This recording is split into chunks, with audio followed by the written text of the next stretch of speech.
Conosco, a convite da produção do programa, o Eduardo Kaufmann, que é consultor em dependência química e consumo de álcool, e vem para trazer informações sobre o consumo de álcool entre as mulheres. Entre os homens não ocorre, Eduardo. Bom dia. Bom dia, Paulo. Bom dia, ouvintes. Bom dia aos colegas de hoje. Tudo bem? Parece que não, né? Tu sabe, Paulo, que eu estava trocando uma ideia com alguns médicos aí esses dias e alguns psicólogos e tal, e a gente chegou à seguinte conclusão. A sociedade brasileira sofre de uma negação coletiva dos malefícios do álcool. Isso é uma coisa extremamente importante e devastadora quando se fala em saúde pública. Sem dúvida alguma. Claro, os homens continuam bebendo. Infelizmente, o que aconteceu foi que as mulheres estão bebendo mais do que bebiam antigamente, né? E a gente tem dados, né, que comprovam isso claramente. Por que você bebia? Por que eu bebia? Eu vou te... lógico, cada caso é um caso, Sim, tá, Paulo? mas obviamente. Vamos individualizar. O Eduardo. Vamos individualizar. Não é novidade para ninguém que eu sou um alcoolista em recuperação, né? E... É bom beber? É bom beber, no início. Pois é. No início. É que nem o cigarro. É bom fumar. Essa é a grande armadilha de qualquer droga psicoativa, né, Paulo? No início é uma maravilha, as alterações neuroquímicas do cérebro trazem sensações maravilhosas de êxtase. Tu fica mais homem. A relação sexual fica mais prazerosa para quem fuma maconha, o cidadão que usa cocaína fica com até mais poder físico nas atividades, aceleramento do pensamento, enfim, né? O cara que é tímido vira o galã da madrugada, a gente sabe dessas coisas todas, só que isso é no início, é no que eu costumo chamar da lua de mel da drogadição.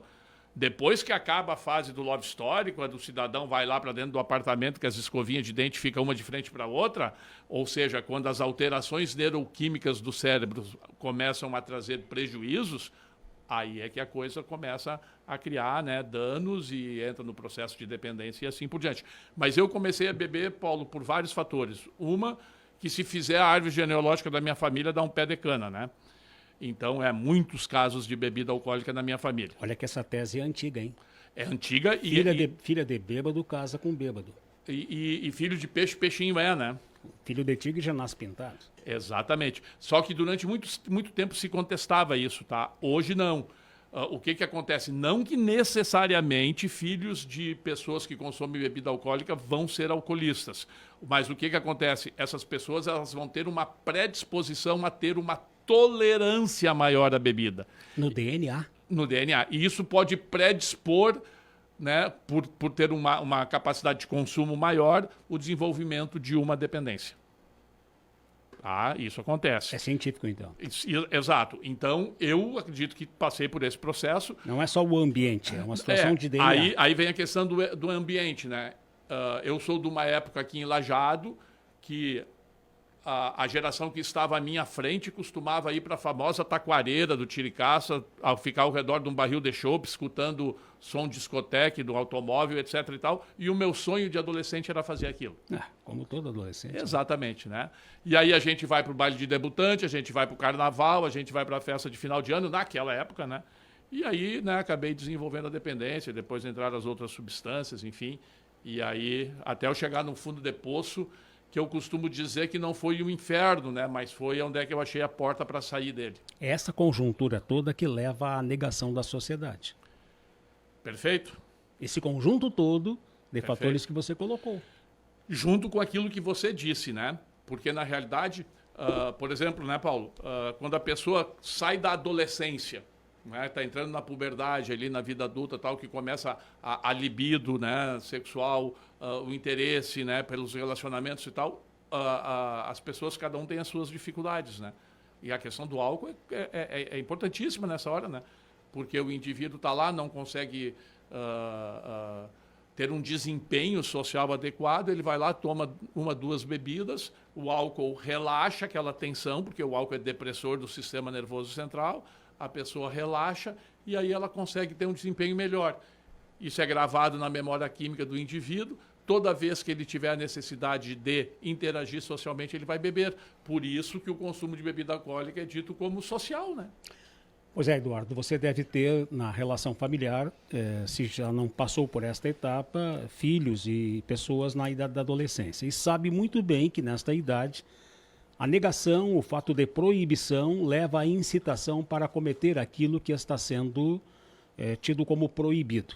Para o adolescente, nós temos que mostrar alternativas, variantes, situações similares que possam levar a um prazer semelhante ao que você está colocando que seria o álcool.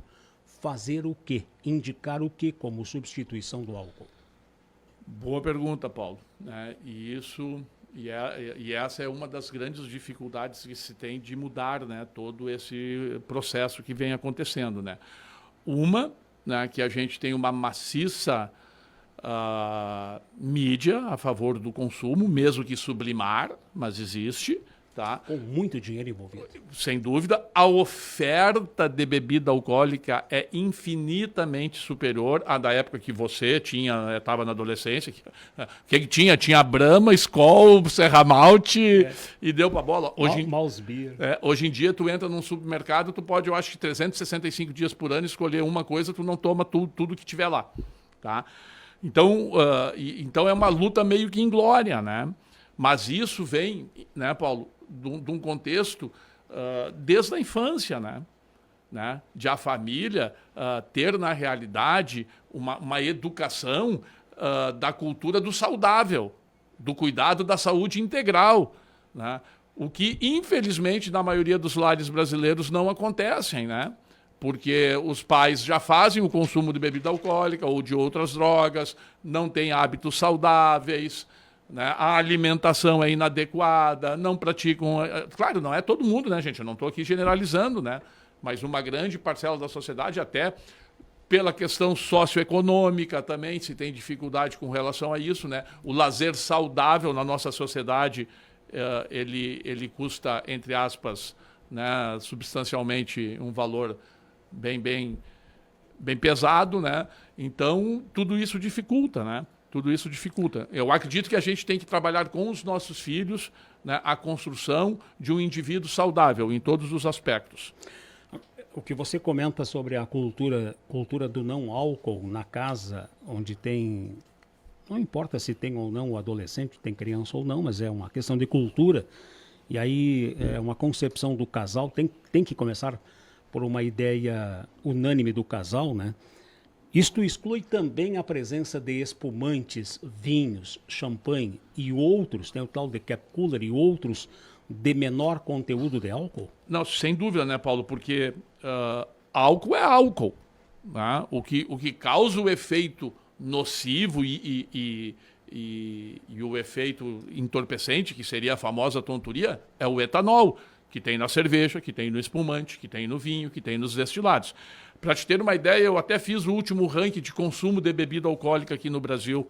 Tá? Em primeiro lugar, disparado a cerveja. Né? Só para te ter uma ideia, Paulo, em alguns momentos, tá? Em alguns momentos, a cerveja já teve mais barata que um litro de leite no Brasil. Que crime. Não, isso é um absurdo. Isso é um absurdo. Tá? É um absurdo. Tá? Em segundo lugar, vem a famosa cachaça, né? O Brasil é um país que tem, inclusive, o Dia Nacional da Cachaça, né? Que é o dia 13 de setembro, né? E tal. Em terceiro lugar vem o vinho.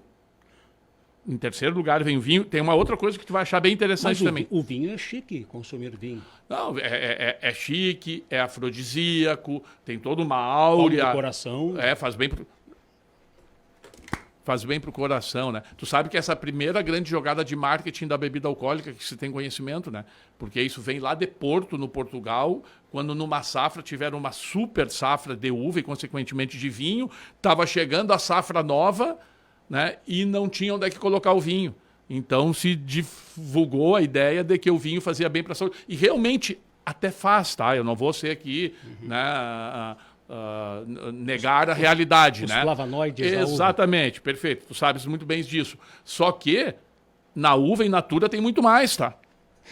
E não tem o álcool, né? Não tem o álcool. Que é prejudicial, né? Mas olha só que interessante essa questão do consumo de bebida. Em quarto lugar vem a vodka. Russa. Exatamente. Em quinto vem o vinho branco, que significa dizer, então, que o terceiro lugar do vinho seria o vinho tinto tradicional. Em terceiro lugar, o vinho branco, ou em quinto lugar, o vinho branco, e em sexto, a champanhe. Então, como os derivados da uva, né, estão bem presentes no consumo, né? E isso é em nível de Brasil, não é Rio Grande do Sul, que é o grande produtor, né? Então, aumentou muito o nível, né, o consumo de espumantes, né? Champanhe não é o nosso aqui, porque champanhe é produzido na cidade de Champagne, na França, né? Então, é o espumante. Em sétimo lugar, a tequila. Em oitavo, o uísque. Em nono, o cunhaque. E em décimo, o gin. Né? O gin apareceu, né, das cinzas, né, como se diz, e pela juventude, principalmente, né? Começou a ter uma preponderância muito grande. Tá? A tequila tem um percentual de álcool acentuado. Exatamente. A vodka também. A vodka também, né? O próprio gin, né? Nem se fala, né? Também, né? Passa de 50 graus alcoólicos, né? Eduardo, a fins de esclarecimento, existem pessoas, não se sabe se pela composição corporal ou por interferência, digamos, de algum medicamento, interferência de algo consumido, uma quantidade menor de álcool que ela ingere já lhe derruba, já lhe tira do ar, já começa a dizer bobagens e cometer situações assim bem diferenciadas como alcoolizado. Existe isso? Não, sem dúvida, sem dúvida. Porque isso é muito individual, né? O metabolismo de cada organismo tem as suas particularidades. Tem todo um funcionamento do organismo humano, mas cada ser humano tem a sua particularidade. Então, por exemplo, um indivíduo que talvez tenha uma questão psíquica fragilizada por natureza, certo? Se ingerir uma bebida alcoólica potente, como, por exemplo, uísque, gin, né, um percentual de álcool super grande, ele pode ter um efeito muito mais forte, muito mais, né, localizado ali, né? A mesma coisa a questão do consumo pela mulher, né? Hoje tem a última pesquisa do CISA, tá, que é o Centro de Informações sobre Saúde e Álcool no Brasil, trouxe algumas questões assim desse comportamento, do que pensa a população brasileira a respeito do consumo de álcool. E é aterrorizante, né? Porque a mulher, por N fatores, começou a consumir mais álcool dentro da sociedade, né? O principal seria o empoderamento feminino.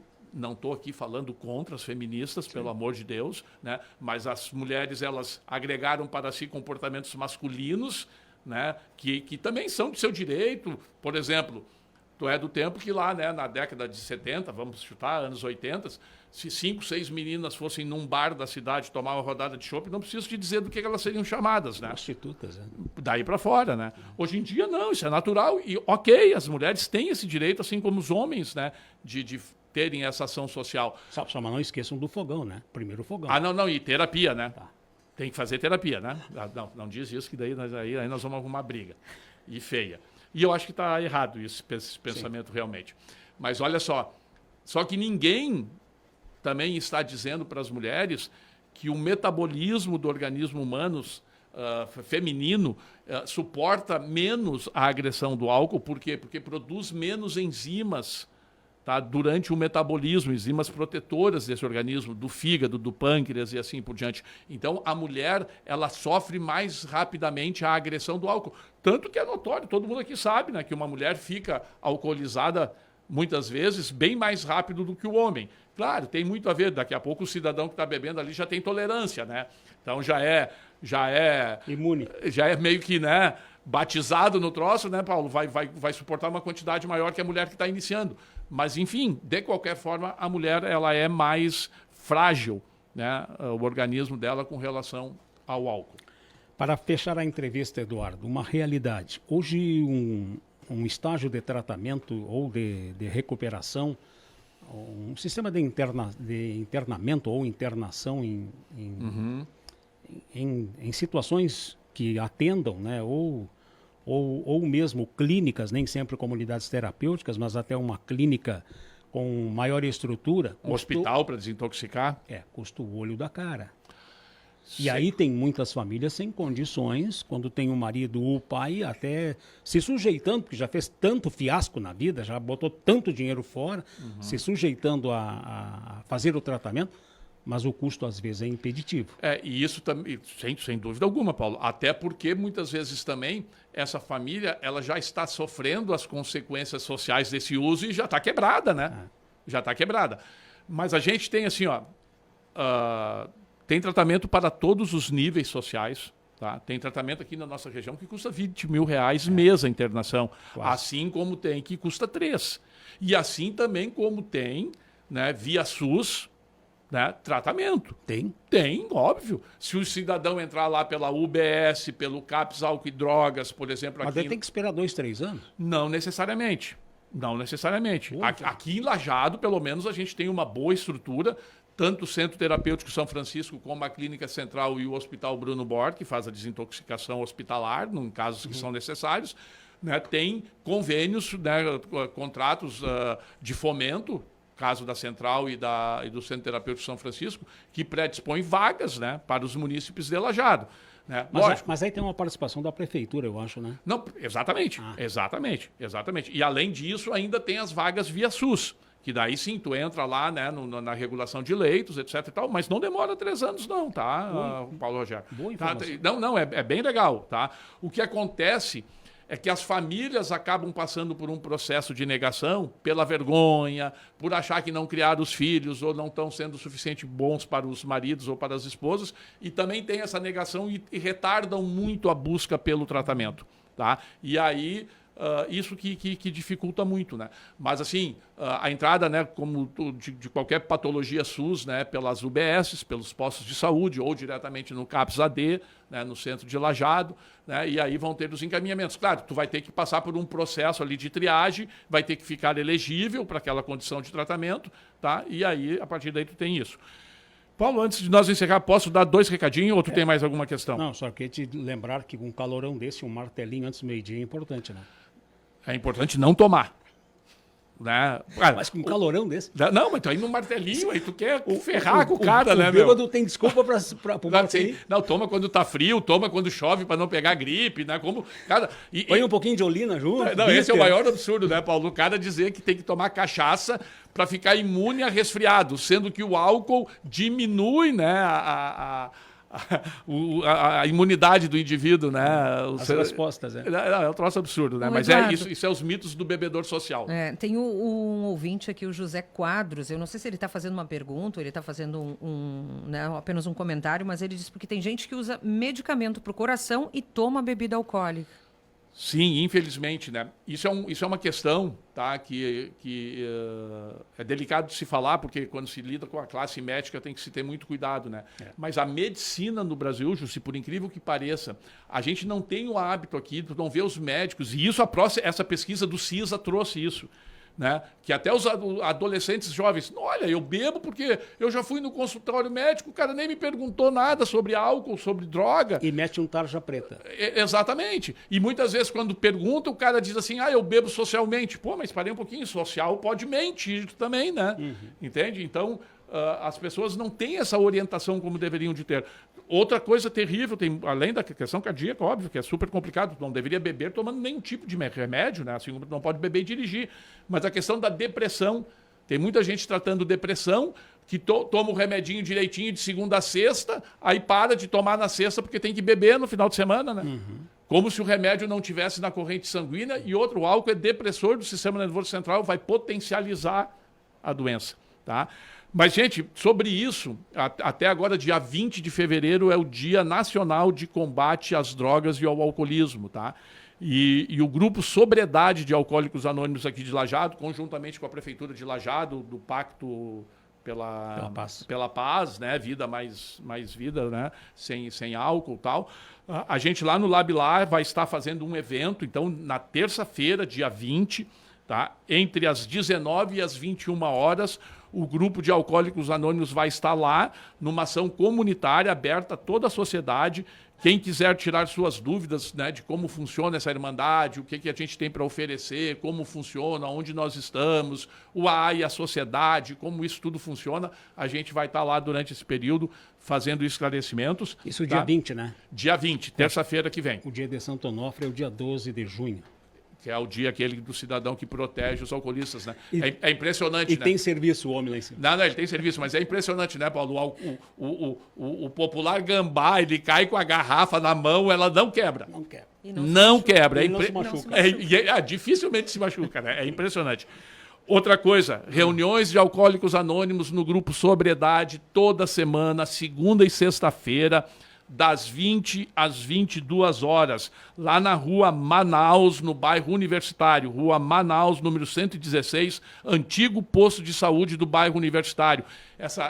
Esse espaço, e a gente quer fazer um agradecimento aqui à Prefeitura Municipal, né? Esse espaço foi cedido conjuntamente para a ANASAN, que é a Associação Nacional de Promoção à Saúde Mental, que vai começar agora a promover uma série de atividades nesse âmbito, né? Esse espaço está sendo proporcionado para a gente poder trabalhar essas questões da dependência do álcool e outras drogas com a comunidade. Eduardo, parabéns. Nós pejoramos um pouco aqui no palavreado, mas parabéns pelo trabalho que você realiza há muitos anos.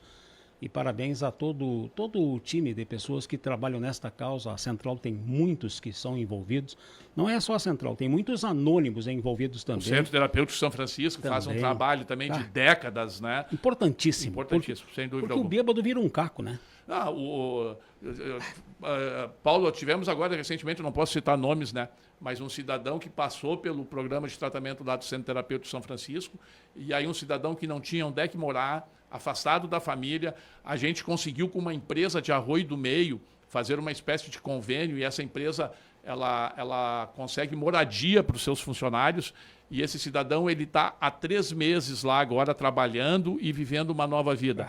Se tu escutar o depoimento desse rapaz dizendo o significado que tudo isso trouxe na vida dele, é um troço fantástico. E o que a família não vai dizer também, né? Ah, não, sem dúvida. A sociedade como um todo, Como né? um todo. Era um cara que estava aí incomodando a polícia, o posto de saúde, o vizinho, enfim, tudo. Um abraço, Eduardo. Tá, não vamos deixar de fazer um jabá para a DK Consultoria, né? Tá, Faz então, favor, né? pois Problema com drogas, 51984067554 com o consultor Eduardo, que vai estar hoje à tarde no Contraponto e hoje à noite no Decada Limpa, uma nova maneira de viver das 20 às 21 horas. Um trabalho de muitos anos. Parabéns. Obrigado, querido.